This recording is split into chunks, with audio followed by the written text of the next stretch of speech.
अस्सलामुअलैकुम साथियों, आप सबको हमारे YouTube चैनल उर्दू ज़ुबान हमारी में खुशामदीद। आज मैं आप लोगों के सामने जो NTA की तरफ से UGC नेट JRF के इम्तहानात जो कल 23 सितंबर सन 2022 को मुनाकिद हुए थे, उस इम्तहान के कुछ सवालात मैंने ज़हन नशीन कर लिए थे। उन सवालों के जवाब मैं आज आप लोगों के सामने पेश कर रही हूँ।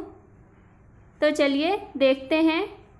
क्योंकि पर्चा जो था वो बहुत आसान भी नहीं था, या यूँ कहें कि बहुत मुश्किल भी नहीं था।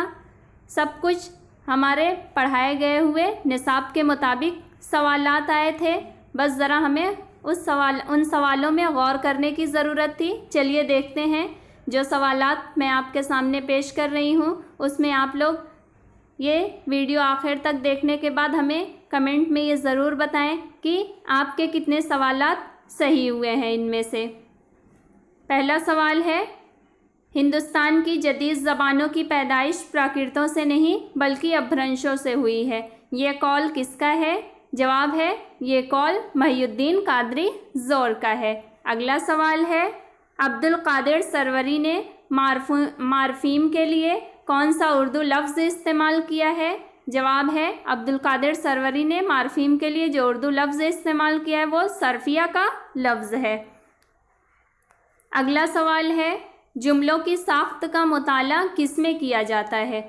जवाब है, जुमलों की साख्त का मुताला जो है वो नहवियात के तहत किया जाता है। ये सारे सवाल ये जो थे यूनिट 1 के ये तमाम सवालात थे। इसके बाद अब अगला देखते हैं। ताजुल मुलूक किस मसनवी का किरदार है? जवाब है, ताजुल मुलूक जो है वो मसनवी सहरुल गुलजार नसीम का किरदार है। अगला सवाल है, ये दूसरी यूनिट से ये सवाल था ताजुल मुलूक का, जो दूसरी यूनिट निसाब में है। कसीदा, मसनवी और मरसिये की यूनिट है। इसके बाद अगला सवाल देखते हैं। शेर है, मैं कैसे समझता कि तू है या कि नहीं है, हरदम मुतगय्यर थे खिरद के नज़रियात। लेनिन नज़्म के इस मिसरे में किससे मुखातिब है? यानी ये सवाल जो है वो चौथी यूनिट जो कि उर्दू नज़्म के हवाले से है उससे है।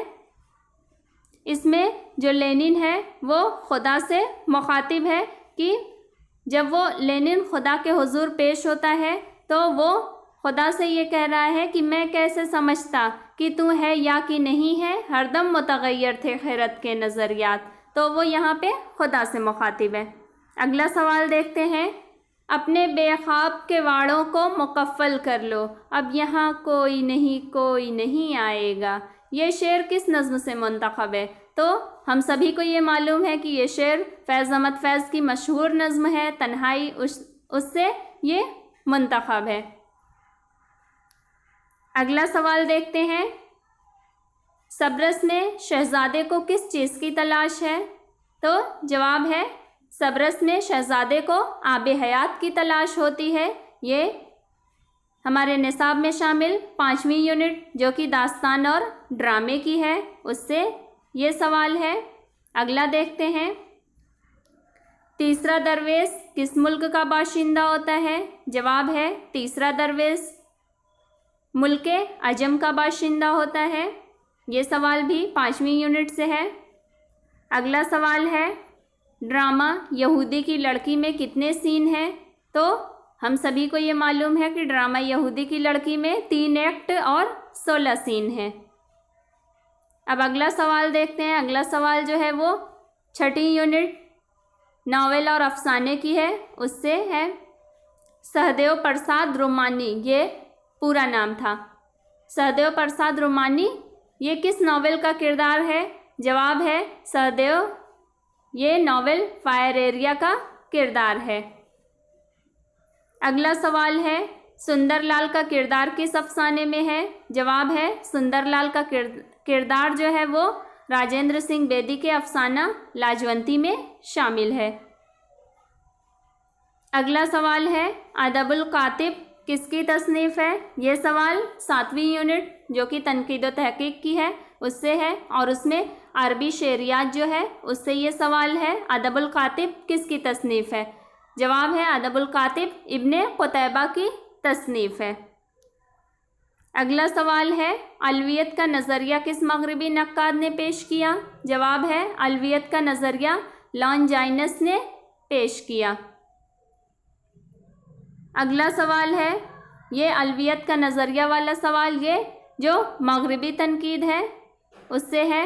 और ये अगला सवाल जो देखते हैं नाट्यशास्त्र किसकी तसनीफ़ है? नाट्यशास्त्र संस्कृत शेरियात से ये सवाल है। नाट्यशास्त्र आचार्य भरत मुनि की मशहूर तसनीफ़ है। अगला सवाल है तहक़ीक़ किसी अम्र को उसकी असल शक्ल में देखने की कोशिश है। ये कौल किसका है? जवाब है ये कौल काज़ी अब्दुल वदूद का है। अगला सवाल है अदबी तहक़ीक़ मसाइल और तज्ज़िया किसकी तसनीफ़ है? जवाब है अदबी तहक़ीक़ मसाइल और तज्ज़िया ये तसनीफ़ रशीद हसन ख़ान की है। अगला सवाल है अरस्तु की तसनीफ़ का बूतिका के नाम से किसने तर्जुमा किया? तो अरस्तु की ये जो तसनीफ़ है बूतिका यानी जो इसकी फ़न शायरी पोएटिक्स के नाम से उसकी तसनीफ़ है, ये उर्दू तर्जुमा इसमें ऑप्शन में दिया हुआ था अज़ीज़ अहमद, तो ये सही है अज़ीज़ अहमद। लेकिन अगर हम रेख्ता पर देखते हैं या और जगहों पे तलाश करते हैं तो वहाँ पे शम्सुर रहमान फ़ारूकी ने भी अरस्तु की तसनीफ़ जो पोएटिक्स है उसका उर्दू तर्जुमा किया हुआ है। लेकिन चूँकि हमारे ऑप्शन में अज़ीज़ अहमद थे इसलिए हम अज़ीज़ अहमद को दुरुस्त मानेंगे। अगला सवाल है रिपोताज पौधे किसकी तसनीफ़ है? जवाब है रिपोताज पौधे ये कृष्णचंद्र की तसनीफ़ है। अगला सवाल है ये सवाल यूँ था, 4 ऑप्शन इसमें दिए हुए थे। लिखा था सवाल कि दबिस्तान लखनऊ के शोरा की निशानदेही कीजिए। तो इसमें चूँकि दबिस्तान लखनऊ के शोरा जो ऑप्शन में थे उसमें सिर्फ मुसहफ़ी का नाम दिया हुआ था, तो इसलिए दुरुस्त जवाब वहाँ ऑप्शन में मुसहफ़ी थे। लेकिन चूँकि ये जहन में रहे ये कि और कौन कौन से दीगर शोरा हैं, क्योंकि ये ज़रूरी नहीं है कि अगर हम किसी और इम्तहान में इस सवाल का सामना हमें करना पड़े तो हम वहाँ पे मुसहफ़ी को ही तलाश करते रह जाएं ऑप्शन में, ऐसा नहीं है। दबिस्तान लखनऊ के जो दीगर शोरा हैं जैसे आतिश हैं, नासिक हैं, इंशा हैं, मुसहफ़ी हैं, अनीस हैं, दबीर हैं, मीर हसन हैं, ये तमाम लोग ये सब दबिस्तान लखनऊ के शोरा हैं। इसके अलावा दबिस्तान जो लोग दिल्ली से लखनऊ गए उनमें मीर तकी मीर हैं, मिर्ज़ा सौदा हैं, ये सब लोग जो थे दबिस्तान यानी दिल्ली से लखनऊ हिजरत करके गए थे। तो इसलिए हमारे ये जहन में होना चाहिए कि दबिस्तान लखनऊ के कौन कौन से शोरा हैं, हम किसी सिर्फ एक नाम को ही ना तलाश करते रह जाएं। अगला सवाल देखते हैं शामत आमाल किसका इंशाइया है? जवाब इसका था शामत आमाल अहमद जमाल पाशा का इंशाइया है। अगला सवाल है गालिब जदीद शोरा की महफिल में ये किसका इंशाइया है? जवाब है गालिब जदीद शोरा की महफिल में ये इंशाइया कन्हैया लाल कपूर का है। ये तमाम सवाल जो है शामत आमाल, गालिब जदीद शोरा की महफिल में, ये सब गैर अफसानवी नस्र जो 8वीं यूनिट है उससे ये सब सवाल हैं। अगला सवाल देखते हैं ख्वाब बाकी हैं ये किसके खुदनविश्त है? जवाब है ख्वाब बाकी हैं ये आल अहमद सरूर की खुदनविश्त सामान्य है। अगला सवाल देखते हैं दिल्ली कॉलेज के पहले प्रिंसिपल कौन थे? जवाब है दिल्ली कॉलेज के पहले प्रिंसिपल जो थे वो जोसेफ हेनरी टेलर थे। ये दिल्ली कॉलेज के एक और प्रिंसिपल रहे थे, टेलर उनका भी नाम था, लेकिन वो मिस्टर टेलर थे जिन्हें 1857 में बागियों ने कत्ल कर दिया था। वो मिस्टर टेलर थे, लेकिन पहले प्रिंसिपल मिस्टर टेलर नहीं थे बल्कि पहले प्रिंसिपल जोसेफ हेनरी टेलर थे। अगला सवाल है दिल्ली वर्नाकुलर सोसाइटी का क़याम किसकी कोशिशों से अमल में आया? जवाब दिल्ली वर्नाकुलर सोसाइटी का क़याम जो है वो मिस्टर फ़याकस बतरूस की कोशिशों से 1843 में अमल में आया था। अगला सवाल है दारुत तर्जुमा जामिया उस्मानिया किसकी निगरानी में कायम हुआ?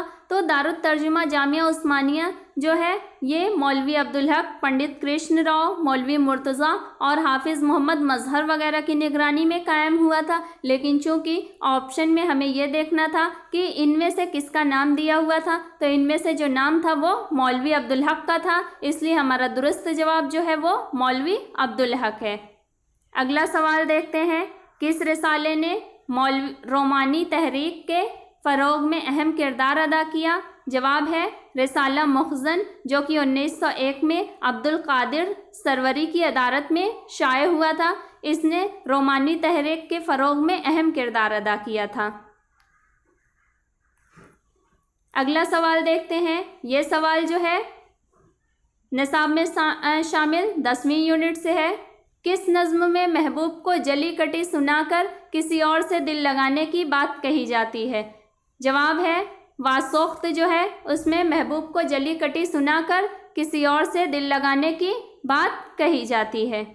अगला सवाल है, किस नज़्म में ख़वातीन की ज़बान में ही उनके जज्बात व ख़यालात का इजहार किया जाता है? जवाब है रेख्ती जो होती है उसमें ख़वातीन की ज़बान में ही उनके जज्बात व ख़यालात का इजहार किया जाता है। अगला सवाल है, मुसम्मत की कितनी किस्में होती हैं? जवाब है मुसम्मत की 8 किस्में होती हैं। अगला सवाल है, किसी तसनीफ़ के मुख्तलिफ नुस्खों का मुताला करके दुरुस्त मतन तैयार करने का अमल क्या कहलाता है? जवाब है किसी तसनीफ़ के मुख्तलिफ नुस्खों का मुताला करके जो दुरुस्त मतन तैयार किया जाता है वो अमल तदवीन मतन कहलाता है। अगला सवाल देखते हैं, ये कुछ ज़ुमरों के सवालात थे, इसमें दिया हुआ है। ये सवाल था, असनाफ के एतबार से मुसन्निफ़ीन के नाम जोड़िए। इसमें हम देखते हैं कि रुबाई जो है ये अमजद हैदराबादी से मुताल्लिक है, वासोख्त ये मीर तकी मीर से मुताल्लिक है, और मुसद्दस ये मौलाना अल्ताफ़ हुसैन हाली से मुताल्लिक है, और मरसिया जो थे ये मीर अनीस से। इसका दुरुस्त जवाब हो जाएगा ये। अगला सवाल है, दुरुस्त जोड़ की निशानदेही कीजिए। इस सवाल में हमें यह देखना था कि इसमें 4 ज़ुमरे दिए हुए हैं, यानी शायर और उनकी नज़मों के नाम के ज़ुमरे दिए हुए हैं। हमें यह देखना है कि कौन से 2 ज़ुमरे शायर और उनकी नज़मों के एतबार से सही हैं। इसमें हम देखते हैं, शफ़ीक फ़ातिमा शेरा, इनकी नज़्म का नाम दिया हुआ है जात्री, जबकि जात्री इनकी नज़्म नहीं है, तो ज़ुमरा ए गलत हो जाएगा, क्योंकि जात्री जो है वो मीरा जी की नज़्म का नाम है। बी देखते हैं, जोश मलियाबादी, जोश मलियाबादी की नज़्म का नाम जंगल की शहज़ादी है, यानी ज़ुमरा बी जो है वो दुरुस्त है। सी देखते हैं, अख्तरुल ईमान, अख्तरुल ईमान की नज़्म का नाम बाज़ अहमद है, यानी ज़ुमरा सी दुरुस्त है। ज़ुमरा डी जो है मीरा जी, इनकी नज़्म का नाम जात्री है, बाज़याबी नहीं। बाज़याबी जो है वो शफ़ीक फ़ातिमा शेरा की नज़्म का नाम है।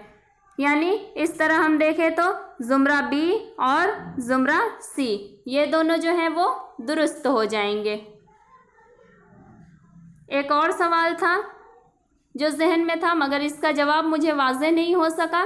बहरहाल मैं सवाल यहाँ पे मैंने नोट कर दिया है। अगर आप में से किसी साथी को जवाब मालूम हो तो आप लोग कमेंट में ज़रूर बताएं। सवाल है, यह गालिब का शेर है, कोई वीरानी सी वीरानी है, दश्त को देख के घर याद आया। इस शेर में कौन सी सनअत है? ये सवाल मुझे वाज़ेह नहीं हो सका। बहरहाल आप लोग अगर किसी को भी इस सवाल का सही जवाब मालूम हो तो कमेंट में ज़रूर बताएं। अगला देखते हैं सवाल, यानी इक़्तिबास से सवाल था। जो इसमें देखिए, जो इक़्तिबास था वो चौथे दरवेश से लिया गया था। इक़्तिबास जो नस्र का था, यानी बागो बहार का किस्सा चौथे दरवेश का है, उससे लिया गया था। मगर जो इक़्तिबास था उसमें कुछ लाइनें, यानी मैंने अंडरलाइन जो कर दी हैं, वो लाइनें इक़्तिबास में थी। इक़्तिबास है, चुनांचा हर साल एक दफ़ा, मैं इसको अंडरलाइन करते हुए चलती हूँ। चुनांचा हर साल में एक दफ़ा कई तरह के तोहफे खुशबुएं और इस मुल्क की सौगात ले जाते और 1 महीने के करीब उसकी खिदमत में रहते। यहाँ तक पहले दिया हुआ था। उसके बाद था, और वहाँ से एक बूजना पत्थर का मुर्दा आप ले आते हैं। इसके बाद हम देखते हैं,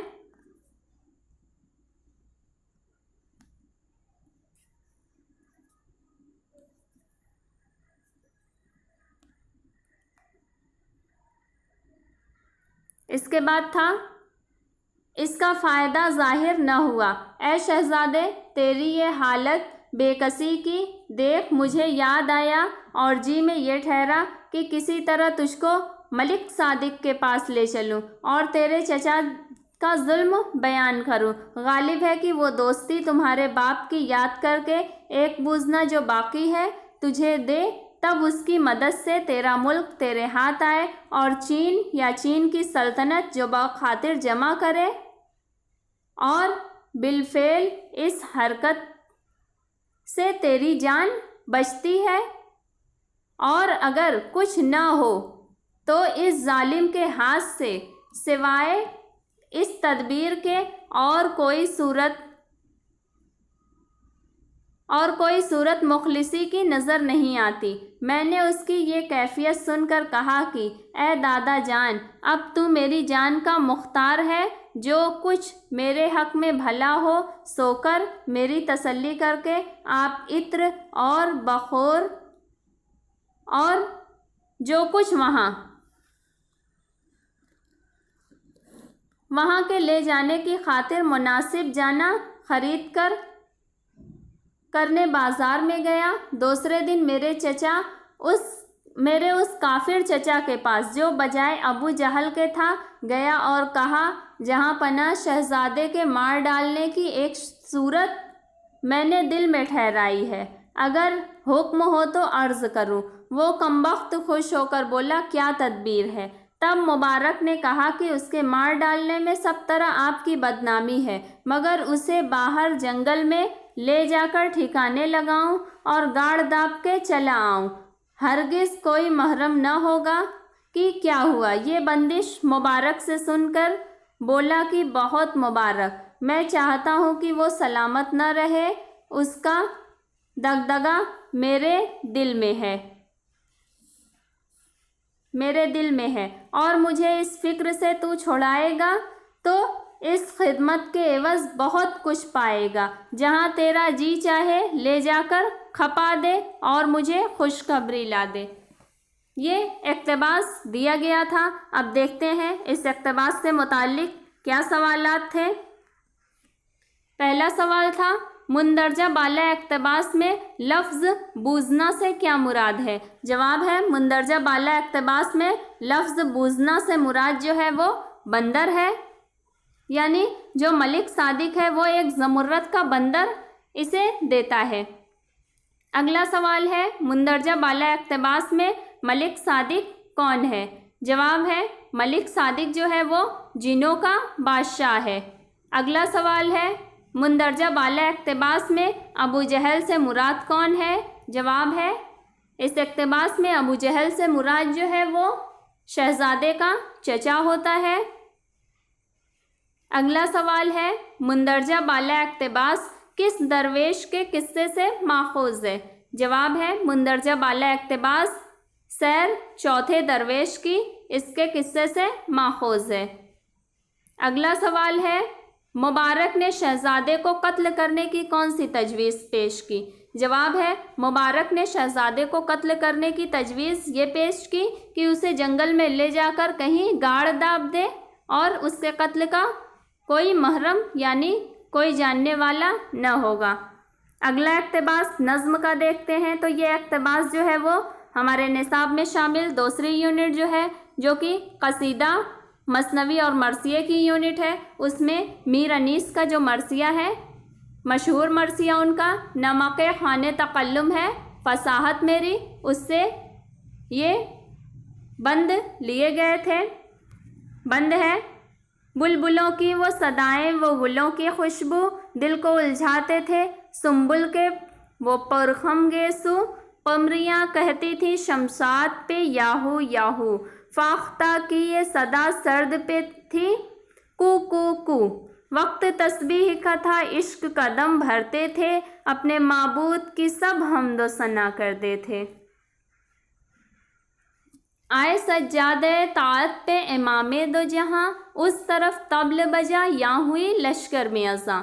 वो मुसल्ली की ज़बां जिनकी हदीसों कुरान, वो नमाजी की जो ईमा के तने पाक की जां। जाहिद ऐसे थे कि मुमताज़ थे अबरारों में, आबिद ऐसे थे कि सजदे किए तलवारों में।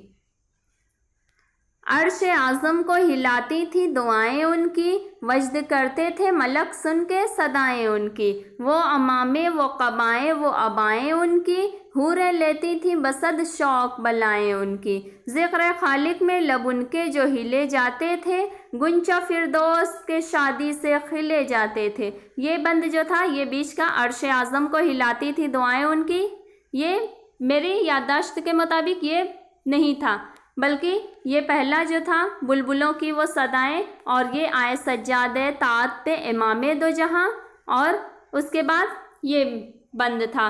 क्या जवाना ने खुशअतवार थे सुबहान अल्लाह, क्या रफ़ीक़ा ने वफ़ादार थे सुबहान अल्लाह। सफदरो गाज़ियो जर्रार थे सुबहान अल्लाह, जाहिदो आबिदो अबरार थे सुबहान अल्लाह। ज़नो फर्जंद से फ़ुरक़त हुई मस्कन छोड़ा, मगर रहमत के नवासे का न दामन छोड़ा। इसमें अब सवाल देखते हैं क्या क्या इस नज़्म के इक़्तिबास से क्या क्या सवालात थे। इसमें पूछा गया था कि सज्जादे ताअत के क्या माने हैं। उसमें ऑप्शन दिया हुआ था मिंबर, स्टेज, जानमाज, लेकिन यहाँ सज्जादे ताअत से जो हकीकी मुराद है वो जानमाज की है, क्योंकि यहाँ पे लिखा हुआ है आए सज्जादे ताअत पे इमामे दो जहां, उस तरफ तबल बजा या हुई लश्कर में अज़ां। यानी सुबह का वक्त था जब हज़रत इमाम हुसैन जानमाज पर खड़े हुए, यानी नमाज पढ़ाने के लिए इमामत, चूँकि ये वक्त के इमाम थे तो इन्होंने नमाज इन्हें ही पढ़ानी थी, ये नमाज पढ़ाने के लिए खड़े हुए, तो यहाँ अज़ान हुई, उस तरफ यजीदी लश्कर में तबल बजा। तो यहाँ पे जानमाज के मानी है। उसके बाद देखते हैं इमामे दो जहां से कौन मुराद है। जाहिर है इमामे दो जहां से मुराद उस वक्त हज़रत इमामे हुसैन अलैहिस्सलाम थे। अगला सवाल था सफदर के क्या मानी है। जवाब है सफदर के मानी दिलेर और बहादुर के हैं। अगला सवाल था मिसरा दिया हुआ था मगर अहमद के नवासे का न दामन छोड़ा।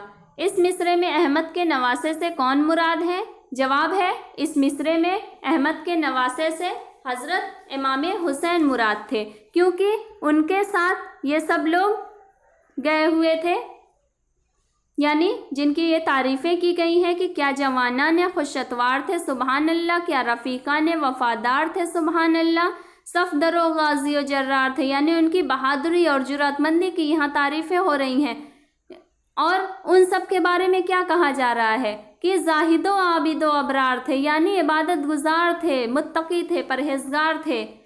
और फिर अगले मिसरे में क्या क्या कहते हैं, जनो फर्जंद से फुरकत हुई मस्कन छोड़ा, यानी अपने घर बार, अपनी बीवी बच्चे सब कुछ छोड़ के आए थे, अपने रहने की जगह अपना वतन छोड़ के आए थे, मगर रहमत के नवासे का न दामन छोड़ा। मगर हज़रत इमाम हुसैन से इतने वफ़ादार थे कि उनका साथ नहीं छोड़ा, बल्कि अपना घर बार, मुल्क, वतन सब कुछ छोड़ के आए।